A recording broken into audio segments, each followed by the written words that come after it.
Start. Om Namo Bhagavate Vasudevaya. Om Namo Bhagavate Vasudevaya. Om Namo Bhagavate Vasudevaya. Om Agnanatimirandasya Gnananjanashalakaya Chakshurunmilitam Yena Tasmai Shri Gurave Namaha. Namo Vishnu Padaya Krishna Presthaya Bhutale Srimati Bhakti Vedanta Swamini Namini. Namaste Saraswati Devi Gauravani Pracharini. Nirvishesha Shunyavadi Paschatya Deshatarini. Jai Shri Krishna Chaitanya Prabhu Nityananda. Shri Advaita Gadadhara Shivasadi Gaura Bhakta Hare Krishna, Krishna Krishna, Hare Hare. Hare Rama, Rama Rama, Hare Hare. Okay. 7.4. Bhumirapo nalo vayu kammano buddhireva cha ahankara iti yamme bhinna prakriti ashtada. Earth, water, fire, air, ether, mind, intelligence, and false ego. Altogether, these 8 constitute my separated material energies. Separated means it is separated from the Lord, but it is Lord's energies. The science of God analyzes the constitutional position of God and his diverse energies. Lord has multiple energies. He has internal energy, external energy. Jiva are called Tatastha Shakti. Tatastha because they are on the border, on the fence. They can either be in material consciousness or they can be in spiritual consciousness. So they're called Tatastha Shakti. Spiritual world is made of Antaranga Shakti. The material world is made of Bahiranga Shakti. And Krishna has other Shaktis like Icha Shakti, Kriya Shakti, Gnana Shakti, etc. etc. So there are innumerable energies. Material nature is called Prakriti, or the energy of the Lord in his different Purusha incarnations, as described in Narada Pancharatra. Vishnustu Trini Rupani Purushakhyani Yatho Viduhu Ekam tu Mahata Shrishtar Dvitiyam Tva Anda Samsthitam Tritiyam Sarvabhutastam Tani Gnatva Vimuchyate. For material creation, Lord Krishna's plenary expansion assumes 3 Vishnus. First one is Mahavishnu, creates the total material energy known as Mahatattva. The second, Garbhodakashaya Vishnu, enters into all universes. So this Mahatattva is total material energy. From this, the whole creation happens. Garbhodakashaya Vishnu enters into all universes to create diversities in each of them. From Garbhodakashaya Vishnu, Brahma comes and then he creates bodies for all the different jivas.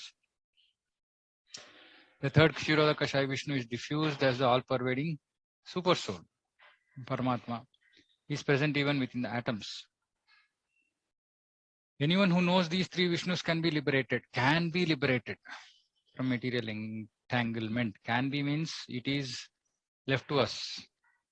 After knowing this knowledge, we can choose to get disconnected from material entanglement, because we will know who is the Lord, who are we, our constitutional position, that this material world is not for our enjoyment, is for our rectification. All this knowledge comes along with this. So we can be liberated if we want.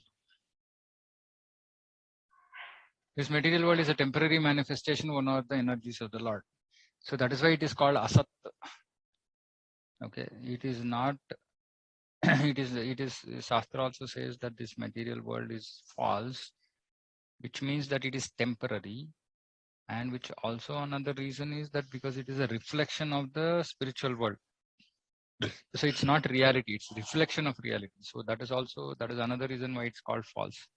But it exists, as in it's not like we are in some imagination. All the activities of material world are directed by these 3 Vishnu expansions of Lord Krishna. These Purushas are called incarnations. Generally, one who does not know the science of God assumes that this material world is for the enjoyment of the living entities, and that the living entities are the Purushas. Yeah, so this world is not for our enjoyment. It is for our rectification. Living entities are the Purushas. Purushas means causes, controllers, enjoyers, but we are not that. According to Bhagavad Gita, this atheistic conclusion is false. In the verse under discussion, it is stated that Krishna is the original cause of material manifestation. Srimad Bhagavatam also confirms this. The ingredients of material manifestation are separated energies of the Lord. So these are the ingredients. Bhumi, Apo, Naro, Vayu, Kham, earth, water, fire, air, ether. These are, and this mind, intelligence, false ego is the Sukshma Sharira, is the subtle body of the Jiva. Even the Brahmajyoti, which is ultimate goal of impersonalist, is a spiritual energy manifested in the spiritual sky. The spiritual energy. There are no spiritual diversities in Brahmajyoti as there are in Vaikuntha Lokas. So Brahmajyoti is just effulgence, light. And the impersonalist accepts the Brahmajyoti as the ultimate goal. That is fine. But there are no spiritual diversities there, which means that there is, in Vaikuntha, there are spiritual diversities, like there is flower, there is bird, there is water, there are other entities who are serving, etc., etc. But in Brahmajyoti, it's nothing. It's just light, energy. The Paramatma manifestation is also temporary, all-pervasive aspect of the Kshirodakashaya Vishnu. So Paramatma is present in the heart of all living entities and also he enters every atom. But this is temporary because this Paramatma, next line Prabhupada says, Paramatma is not there in the spiritual world. So it is only there for material world because Paramatma has a role to play in this material world. Hanumanta Upadrushtacha. So he is the overseer and permitter for all of us. Actually, we cannot really exist without Paramatma. Therefore, the factual absolute truth is the Supreme Personality of Godhead Krishna. He is the complete energetic person and he possesses different separated and internal energy. So he is the energetic person. Without him, nothing will exist. This material world cannot exist without Krishna. Spiritual world cannot exist without Krishna. Nothing can exist without Krishna.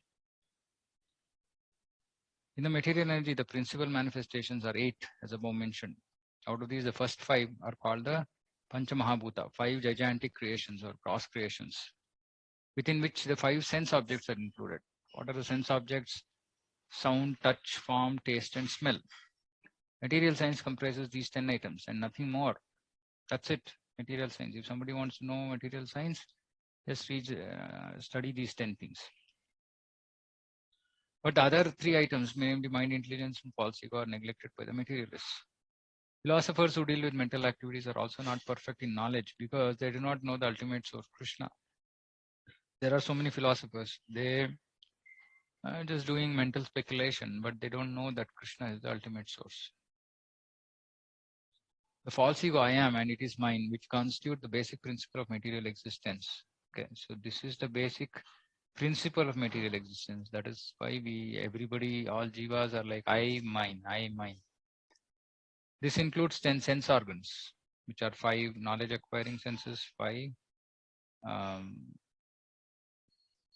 working senses.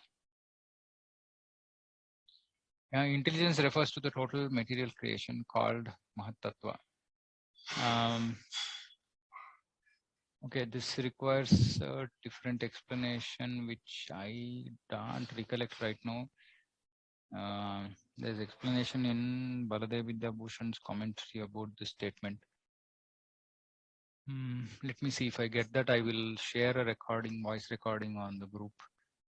Intelligence refers to total material creation. So how does intelligence refer to total material creation is explained there. I can't recollect it right now. Therefore, from the 8 separated energies of the Lord are manifest the 24 elements of the material world, which are the subject matter of Sankhya philosophy. They are originally offshoots from Krishna's energies and are separated from him. But atheistic Sankhya philosophers with a poor fund of knowledge do not know Krishna as the cause of all causes. Subject matter for discussion in the Sankhya philosophy is only manifestation of the external energy as it is described in Bhagavad Gita. So Sankhya philosophers, they are actually atheistic in the sense that the atheistic Sankhya philosophers, the modern scientists, they are atheistic Sankhya philosophers because they believe in all these material elements, but they don't believe in the to cause of all causes, Krishna. But traditional Sankhya philosophers considered,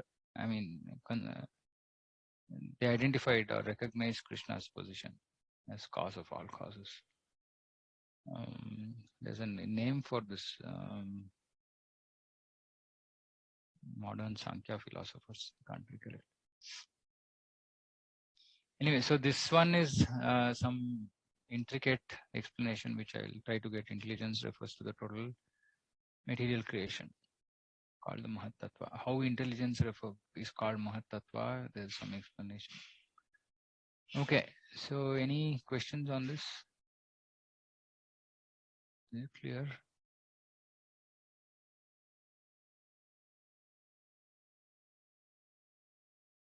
Okay.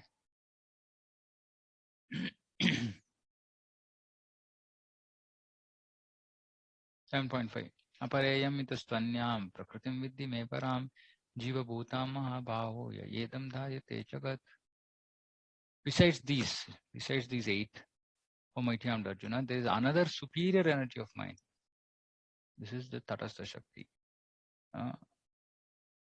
Para Prakriti. There's two words, Para Prakriti, Apara Prakriti. Para is superior, Apara is inferior.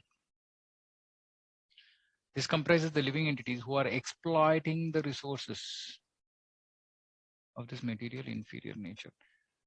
So jivas are exploiting. Prabhupada in the translation says utilized or exploited, but I mean in the word-to-word meaning, but here he's saying exploiting, which means that mostly everybody is using it for their own purpose, so it's exploiting. If it is used for Krishna, then it is using. Okay. Here it is clearly mentioned that the living entities belong to the superior energy of the Supreme Lord. The inferior energy is matter manifested in different elements, namely earth, water, fire, ether, mind, intelligence, and false ego. Both forms of material nature, namely gross and subtle, are products of inferior energy. So there are two. And this is gross, and mind, intelligence, ego is subtle. But both are products of the inferior energy. The living entities who are exploiting these inferior energies for different purposes are the superior energy. So living entities are the superior energy, and they're exploiting these inferior energies. And it is due to this energy that the entire world functions. So without jiva, there is no need for this material world. And everything here works, moves because there is jiva. The cosmic manifestation has no power to act unless it is moved by superior energy, because it is dead. And the stula, sukshma, everything is dead. The moving element is jiva. Energies are always controlled by the energetic, and therefore the living entities are always controlled by the Lord. They have no independent existence. They are never equally powerful as unintelligent men think. I mean, how can anybody think that living entities are equal to God? I mean, what logic will they be using? Except saying that we are God, which is pretty foolish. The distinction between the living entities and the Lord is described here. Aparimita dhruvas tanubhruto yadi sarvagatas tarhi na shashyateti niyamo dhruva netaratha ajani cha yan mayam tad avimuchya niyantra bhavet samam anujanatam yad amatam amata dushtataya. O Supreme Eternal, this is prayer by the personified Vedas in the 10th canto. If the embodied living beings were eternal and all-pervading like you, then they would not be under your control. So for somebody who's saying that the jivas are equal to the Lord, Vedas are saying that if they were actually like you, all-pervading, then they would not be under your control. But if the living entities are accepted as minute energies of your Lordship, then they are at once subject to your supreme control. Therefore, real liberation entails surrender by the living entities to your control. And that surrender will make them happy. In that constitutional position, only can they be controllers. Therefore, men with limited knowledge who advocate the monistic theory that God and the living entities are equal in all respects are actually guided by a faulty and polluted opinion. So the Vedas themselves are telling the Lord, Vedas offer prayers to Krishna, and then they are saying that these people who think that living entities are God are pretty foolish because it's a faulty logic. Supreme Lord Krishna is the only controller, and all living entities are controlled by him. These living entities are a superior energy because the quality of their existence is one and same with the Supreme. Because Jiva is a part and parcel of Krishna, so it is supreme, superior energy. But they are never equal to the Lord in quantity of power. Only qualitatively they are equal to the Lord. Quantitatively they are very small. While exploiting the gross and subtle inferior energy, the superior energy forgets his real spiritual mind and intelligence. See, this is very important. So we have spiritual mind and intelligence, which we have forgotten because we want to exploit this inferior energy, to exploit some inferior energy, which is really worthless. We have given up our spiritual mind, intelligence, spiritual existence. Very foolish. This forgetfulness is due to the influence of matter upon the living entity. But when the living entity becomes free from the influence of the illusory material energy, he attains a stage called mukti or liberation. So mukti doesn't mean becoming zero or something. Mukti just means that we are outside the influence of material energy. That's all. That is mukti. The false ego under the influence of material illusion thinks I am matter and material existence are mine. His actual position is realized when he is liberated from all material ideas, including the conception of his becoming one in all respects with God. So these are all material ideas, becoming one with the Lord. Once when somebody is liberated from this, then he can actually understand his actual position. Therefore, one may conclude that Gita confirms the living entity to be only one of the multi-energies of Krishna. And when this energy is freed from material contamination, it becomes fully Krishna conscious or liberated. So right now, the living entity is materially contaminated by material mind, intelligence, and false ego.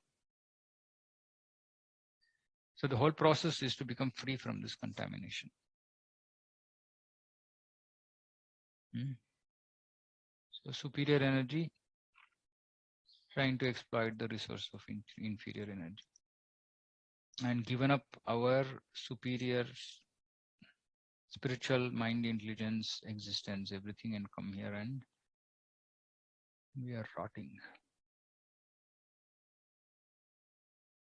Okay, any questions?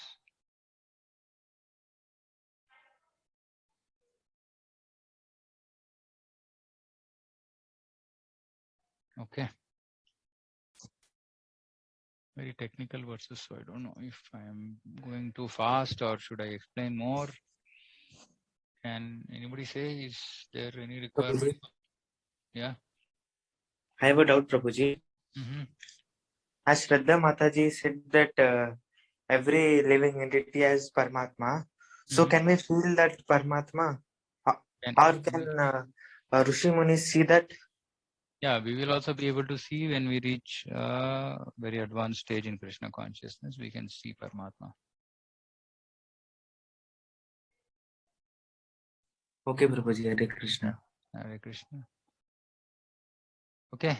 Anybody else has any questions? Do you want any more explanation on these? Because they're very basic, so but if somebody wants some clarification, I can spend some more time. Okay.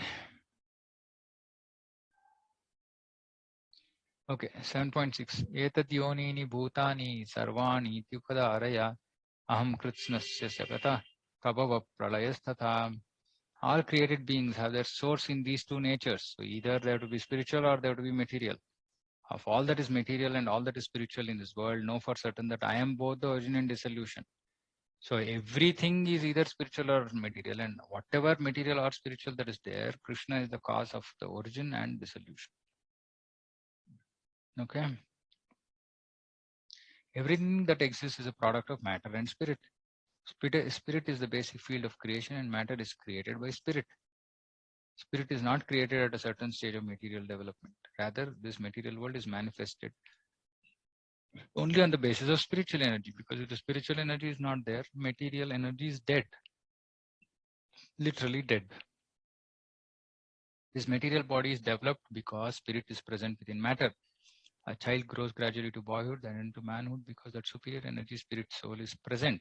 Similarly, the entire cosmic manifestation of the gigantic universe is developed because of the presence of the super soul Vishnu. Like we have our body, then there is universal body. Universal body is this whole Virat Rupa, which is developed because of presence of super soul Vishnu. Therefore, spirit and matter, which combine to manifest the gigantic universal form, are originally two energies of the Lord, and consequently, the Lord is the original cause of everything. A fragmental part and parcel of Lord, namely the living entity, may be the cause of a big skyscraper, a big factory, or even a big city. But he cannot be the cause of a big universe. The cause of the big universe is the big soul, the super soul. And Krishna, the Supreme, is the cause of both the big and small souls. Therefore, he is the original cause of all causes. So we can see here, Krishna and super soul, there is difference, because Krishna is just an expansion, super soul is just an expansion of Krishna. So Prabhupada is saying Krishna, the Supreme, is the cause of both the big and small souls. Big soul is Paramatma, small soul is individual jivas. For both, Krishna is the cause. So he is the original cause of all causes. This is confirmed in Kathopanishad, Nityo Anityanam Chetanas Chetananam.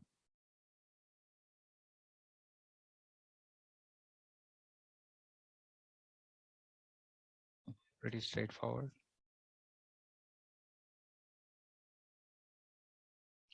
7.7. Mattৎparatam nanyat kinchidasti dhananjaya mayi sarvam idam protam sutre maniganaiva. O conqueror of wealth, there is no truth superior to me. Everything rests upon me. So there is no truth superior to me, which means that Krishna is the absolute truth, supreme truth. There is no truth superior to him, meaning he is the end of all truths, as in he is the limit of any knowledge. Everything rests upon me, as pearls are strung on a thread. Pearls are strung on a thread. Why that example is given? Because that thread is invisible. When somebody wearing a necklace made of pearls, the thread which holds the pearls is invisible. And everybody, maybe they're appreciating the pearls, but they are not thinking about the thread. So like this, the Lord is in the background. Without him, nothing will happen. Without that thread, no pearl can stand, no necklace can be formed. Like that, everything is resting on Krishna, but he is in the background. There's a common controversy over whether the Supreme Absolute Truth is personal or impersonal. As far as Bhagavad Gita is concerned, the Absolute Truth is personality of God as Sri Krishna. Is a person, and this is confirmed in every step. In these words in particular, it is stressed that the Absolute Truth is a person. That the personality of Godhead is the Supreme Absolute Truth is also the affirmation of Brahma Samhita, Ishvara Parama Krishna, Sachidananda Vigraha. That is the Supreme Absolute Truth personality of Godhead is Lord Krishna, who is the primeval Lord, Adi Purusha, the reservoir of all pleasure, Sachidananda Vigraha, Govinda, and the eternal form of a complete bliss and knowledge, Satyachit Ananda. Vigraha. Vigraha means form, Rupa. These authorities leave no doubt that the absolute truth is the supreme person, the cause of all causes. The impersonalist, however, argues on the strength of the Vedic version given in the Shvetashvatara Upanishad. Tato yad uttarataram tad arupam anamayam ya etad vidur amritaste bhavanti athe tare dukkham evapiyanti. In the material world, Brahma, the primeval living entity within the universe, is understood to be the supreme amongst the demigods, human beings and lower animals. But beyond Brahma, there is a transcendence who has no material form. So transcendence means Brahman. So there are two things. There is Brahma, who is the demigod, and there is Brahman, transcendence, which is Brahmajyoti, who has no material form and is free from all material contaminations. Anyone who can know him also becomes transcendental, but those who do not know him suffer the miseries of the material world. Meaning, why who don't know him suffer the miseries of material world? Because they continue to think that this material world is for their enjoyment, so they engage in activities of selfishness, sense gratification, which results in papa punya, and they have to suffer. But one who knows transcendence, one who knows Brahman, one who knows Supreme Lord, he will engage in the service of the Supreme Lord. So for him, there is no question of miseries because he is engaging in perfect duties, akarma. The impersonalist puts more stress on the word arupam, but this arupam is not impersonal. It indicates the transcendental form of eternity, bliss, and knowledge, as described in Brahma Samhita. Other verses in Shvetashvatara Upanishad substantiate this. Vedaham etam purusham mahantam adityavarnam tamasap parasta tameva viditvat mrityumeti nanya pantha vidyate yanaya yasmat param naparam asti kinchit yasman naniyo no jyosti kinchit vriksha iva stabdho divi tishtatyekas tenedam purnam purushena sarvam. I know that Supreme Personality of Godhead, who is transcendental to all material conceptions of darkness, transcendental to darkness. Only he who knows him can transcend bonds of birth and death.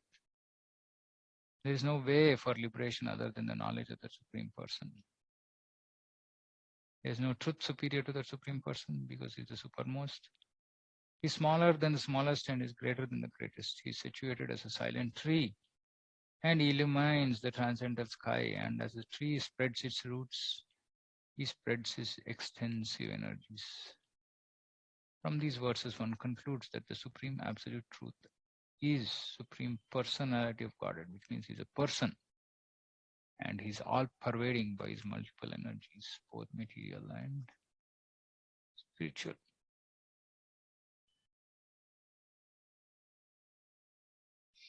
Okay.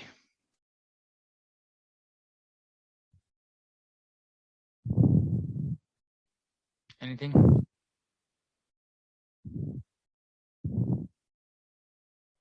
Hare Krishna. Paramatma is sitting as on a tree, silent, like he's giving directions, he's guiding. Sorry, your voice is breaking, Prabhu. There was a statement like the Paramatma is sitting on a tree silently. So, I think at the end. No, previous verse. This was the last but one para. Last but one para. Silent tree, okay. Silent. He's situated as a silent tree, okay. No, he's not sitting there silently. No? Like in the sense, he's giving directions. He's witnessing. He's giving the results according to karma. Yeah, actually here it says vriksha eva stabdho. Stabdha means fixed, like a tree. No, I don't know why Prabhupada is said silent tree.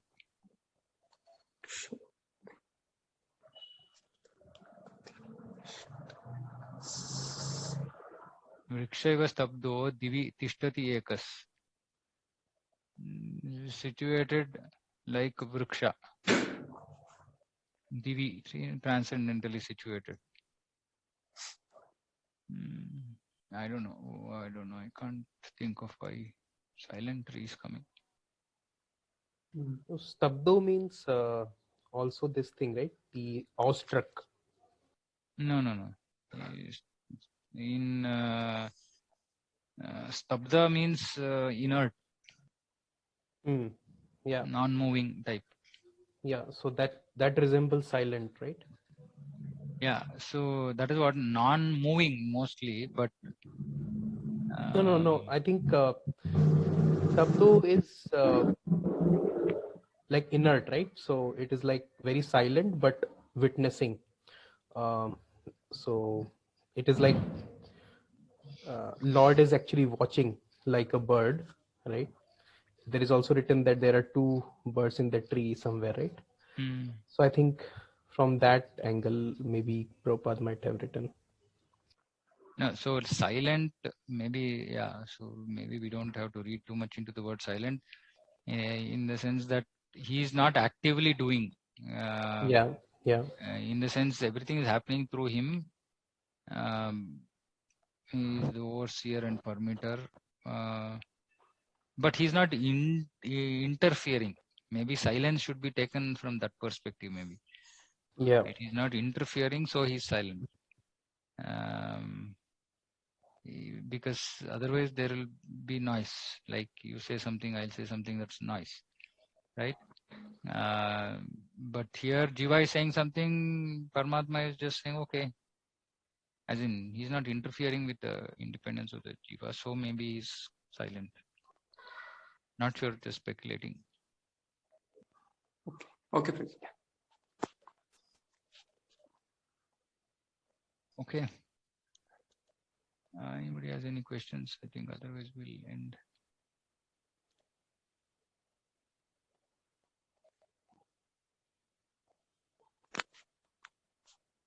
No questions?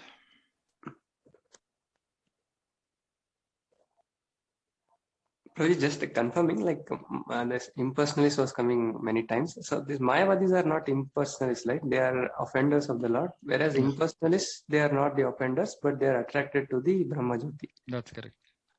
And the impersonalists, they are aware of the personal form of the Lord, but still they are attracted to the Brahmajyoti.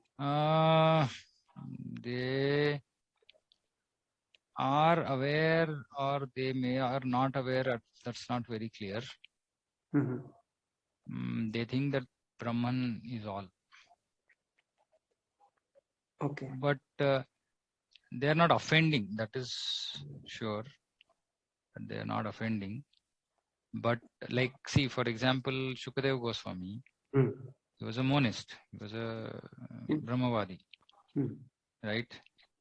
But then when he heard Bhagavatam from Vyasadeva, Yes.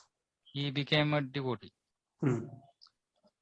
Now, does it mean that he didn't know about the personality of Godhead? Or whether he knew but he was attracted by, that is not very clear. Okay. Like even Kumaras, Kumaras, it's not like, I mean, if they didn't know, how did they go to Vaikuntha? Right, yes. So there you can say they knew, but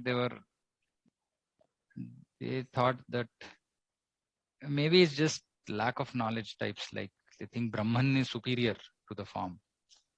And so they're attracted to the form, but it's not offensive. It's not like, it's not deriding the personal form. It's just, okay, it's there, maybe it's there, but that form, more important than the form is the formless, like that. Okay. But they're not offending. They're not like saying, no, I know that Lord has, is formless, and not like that. And what is their conception about the soul? Do they treat soul on the equal level with the Brahman? Yeah. Soul is Brahman, no? No, with Parabrahman. But yeah, that they think that we are all Parabrahman. Then that is also offensive. Yeah, as in, again, like I say offensive or lack of knowledge or limited understanding. Depends on which side they are, I guess. See, because many times when one reads Upanishads and all, it is easy to misunderstand. Right. Yeah. So it's just maybe just misunderstanding than offensive understanding or willingly offending. Okay. So that is why when possibly they come in touch with devotees and devotion and all that, the non-offensive, the impersonalists can become devotees. Okay. Because they just correct their understanding. That's all, right? But offensive ones, they will stick to whatever they're saying and they don't want to budge. So they will fall. Okay, please. But so this Jivatma, technically, I mean, I can't recollect. Maybe we should do some study saying whether Jivatma, whether impersonalists, I mean, see, before Om Namo Narayanaya, whether Om Namo Narayana, whether Sripad Shankaracharya himself said that we are Parabrahman, that I don't know. Because see, in this impersonalist philosophy also, a lot of change after Shankaracharya. The Mayavada and all came up after Shankaracharya.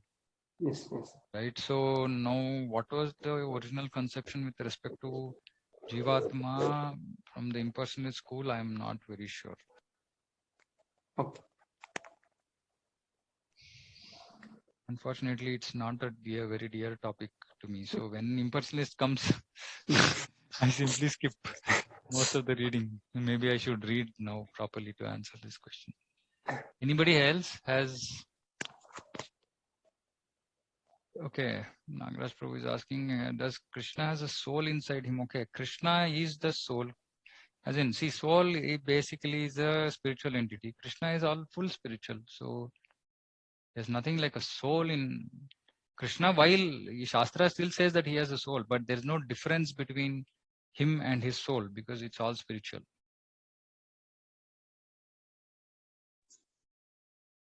Thanks, Prabhuji. Yeah. Okay. Any other questions from anybody?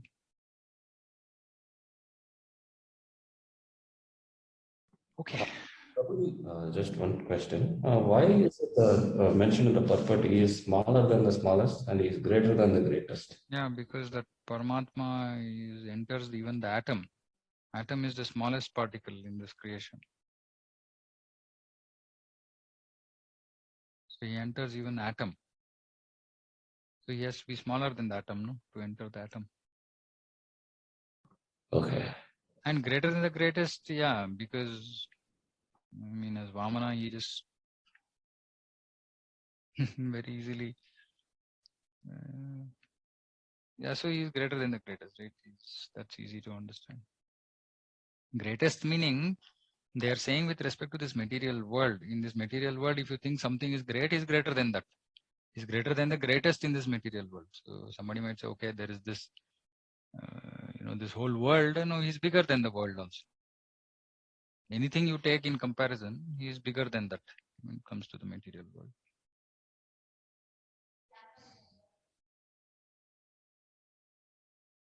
Okay. Okay, fine then. Vanchakalpatarabhyascha kripasindabhyo chapatitanam pavanebhyo vaishnavebhyo namo namaha. By the way, so from 20th February, we are, Krishna willing, we will start classes in JP Nagar Center, Sunday, 11:30 to 1. Okay, so which is not the coming week, but the week after that. So anybody in and around Bangalore or whoever wants to can come. Anuprabhu, I will talk to you about it. We'll have to arrange prasadam from the temple. Patil, Okay. we'll have to coordinate that. Yeah. Okay. We will have live session also on Zoom, Prabhuji. On Sunday, I don't know. We will see. Even if we don't have live, we might do recording. We will see how it goes. Otherwise, Soumya Mataji can come from Bellary. Anyway, just kidding. Okay. So we'll see. We will see either there'll be a recording or live. Yeah, if we can do live, we'll do live. Otherwise, we'll do record and post. And we don't know what we are going to start then, because it depends on what devotees come, whether newcomers, existing devotees. So based on that, we will decide. Hare Live Krishna will be Prabhu. better. Yeah. Yes, Mataji. Prabhu, Bhagavatam class was supposed to be started after the 18 chapters of summary, Bhagavad Gita summary. Any updates on that? Bhagavatam was Sunday. Now, if Sunday program is going to start, I don't know what we will do. Because there is no other slot available right now. So, either one of these 3 sessions we should convert to Bhagavatam, or see, because I mean, ideally, what I think is that all of you you're doing your own reading. So we're in the 7th chapter, so maybe we can. I don't know. I mean, there are really no other slots right now available because you're all working people. So, and the other 2 days in the week I am not available because I have classes in. But even today, actually, I had class till 8. I finished that and then we started at 8:30. But this I didn't want to break because we had started from the beginning. That 7. I mean, so a lot of.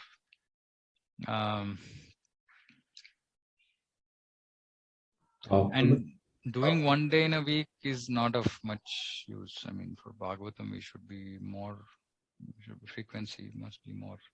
Prabhuji, one suggestion. Can we start the Bhagavatam class and in a week we can take 2 days, Monday and Wednesday. On Friday alone, we can do Gita classes. Oh, like that. Okay. Because it's like keep on postponing and getting delayed. And getting delayed.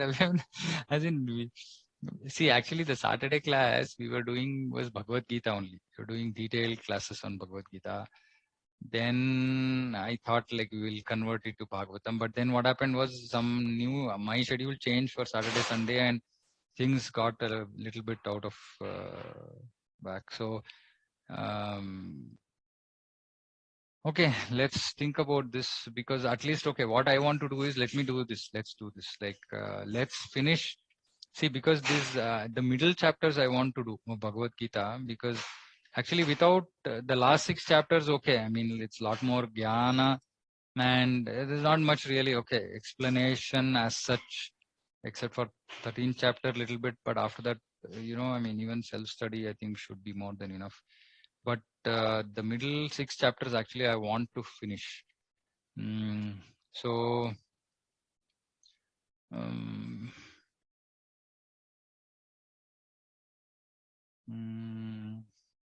okay, let me just give it a thought, saying that if we start Bhagavatam, see, the other thing is Bhagavatam half an hour will not be enough. Nothing we will cover in half an hour.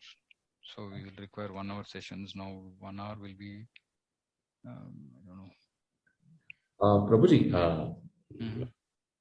I bought the 18 cantos from Srimad Bhagavatam. So it's been 12 cantos. Yeah, sorry, 12 cantos. It's been lying there. Every day I see it and keep it inside the shelf.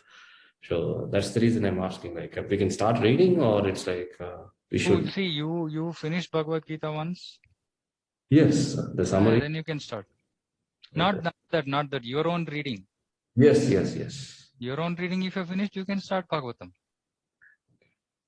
Okay, Prabhuji. You can start Bhagavatam. There's no issue. Okay, but only point of caution I'm making right now, before going to the second canto, going past the second canto, okay, first focus on first 2 cantos. At the end of 2 cantos, we should be in a different state of mind before we can move into 3rd canto. Okay, so hopefully by then we will start our Bhagavatam reading sessions also. But it is good, you can start Nityam Bhagavata Sevaya, you can start.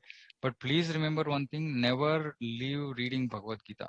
Even if it means 1 page a day, 1 verse a day, 2 pages a day, whatever it means, don't leave reading, stop reading Bhagavad Gita. Okay, Prabhuji.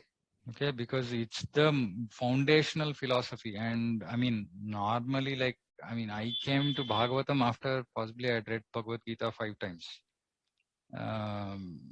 Because, I mean, we have to have a very clear understanding of Bhagavad Gita before going to Bhagavatam. It's okay, we can start Bhagavatam, but don't leave reading Bhagavad Gita every day. That's very important.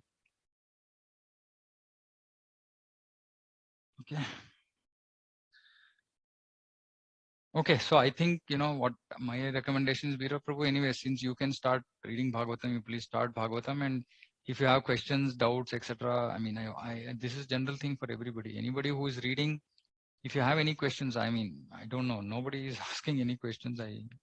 The forum is for you to read, get your doubts clarified, and then move forward.